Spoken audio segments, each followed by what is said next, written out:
I'm once again drawing on my book, Mind in Evolution, as assessed through reviews of major texts. The Evolution of Everything. How New Ideas Emerge by Matt Ridley, 2016. Ridley draws on modern evolutionary theory to present a thoroughgoing physicalist account of both human culture and human nature.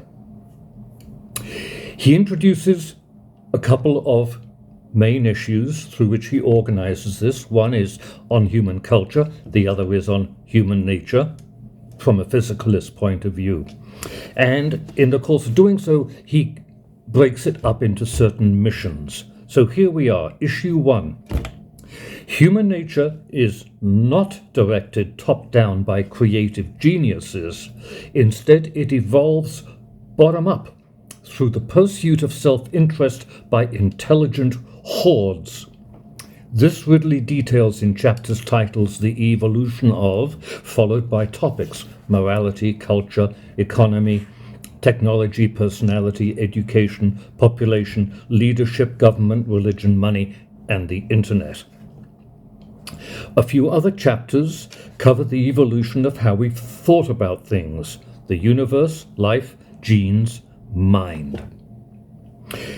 At any time, Ridley demonstrates the condition of culture acts to elicit from intelligent hordes a barrage of innovations through which, like a crystal, culture grows. Mission 1 within this, discrediting of the supernatural, by which he seems to mean mind and creativity. It's how a physicalist sees the supernatural. Quote, to say that culture evolves is not metaphorical. End of quote. Human culture evolves the same way living creatures do, through selection for effectiveness, acting bottom up in a mass of individuals. If even among humans evolution works bottom up, as Darwin proposed, not top down, human culture as he's saying, why should evolution among living creatures be any different?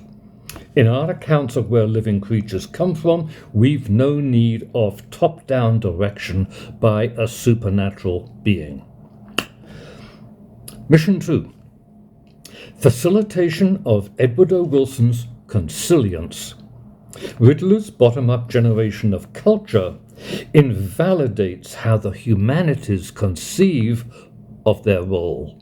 Evolution, quote, is not confined to genetic systems, but explains the way that virtually all of human culture changes, from morality to technology, from money to religion.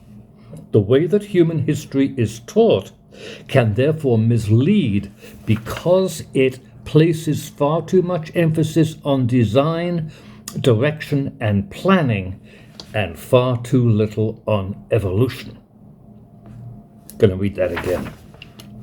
The way that human history is taught can therefore mislead because it places too much emphasis on design, direction, and planning, and far too little on evolution.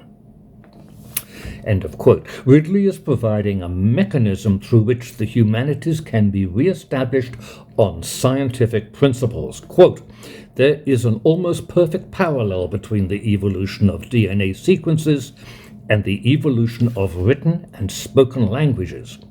Cities, marriage, language, music, art, these manifestations of culture all change in regular and retrospectively predictable ways, but in ways that nobody did direct, let alone predict.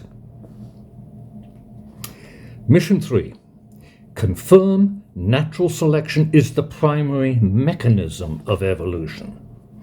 Of cities, marriage, language, music, art, Ridley says they evolve driven by natural selection among competing ideas. This rounds out Ridley's stout support of 3 physicalist positions in relation to culture: denial of the supernatural, claim that physics should be made the basis of the humanities, and that evolution is driven by a purely physical mechanism, natural selection. To support that claim that culture evolves through a purely physical mechanism, Ridley has to prove that humans are purely physical, too. And that constitutes a second issue he covers in his text. Issue 2, the universe and we humans within it are governed by physical laws of the kind we know today. If we are bound by those laws, everything we do must be determined by prior physical events.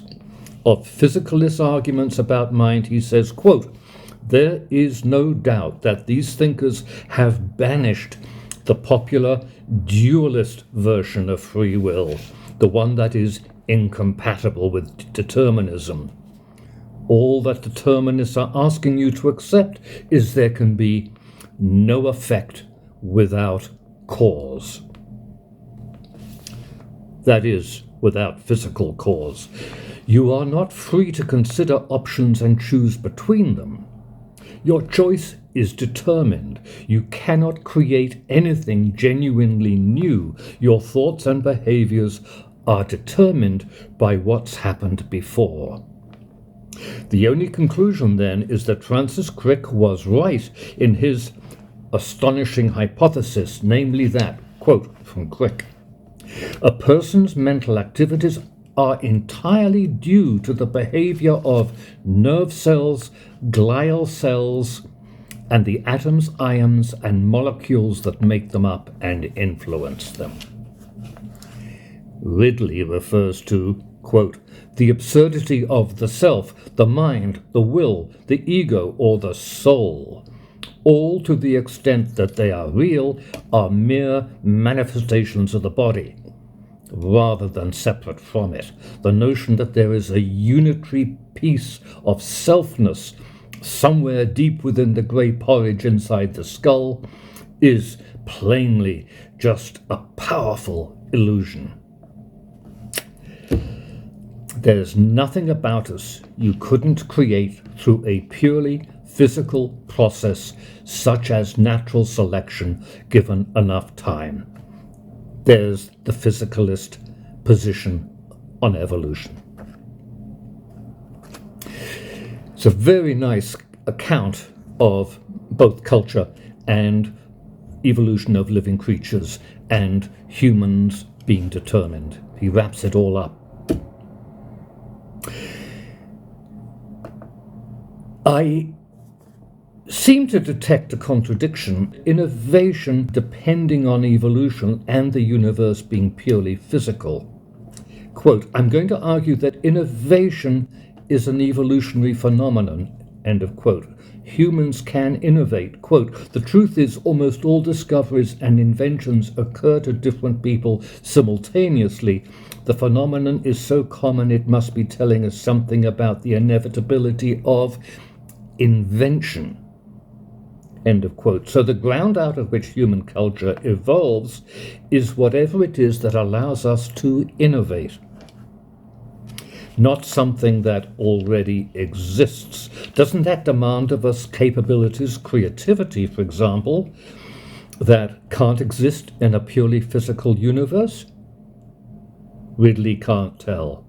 Quote, I suspect we will never explain innovation fully for the best of Lucretian reasons that an explanation would require omniscience. End of quote. Ridley's claim that human nature is purely physical similarly cannot be proved.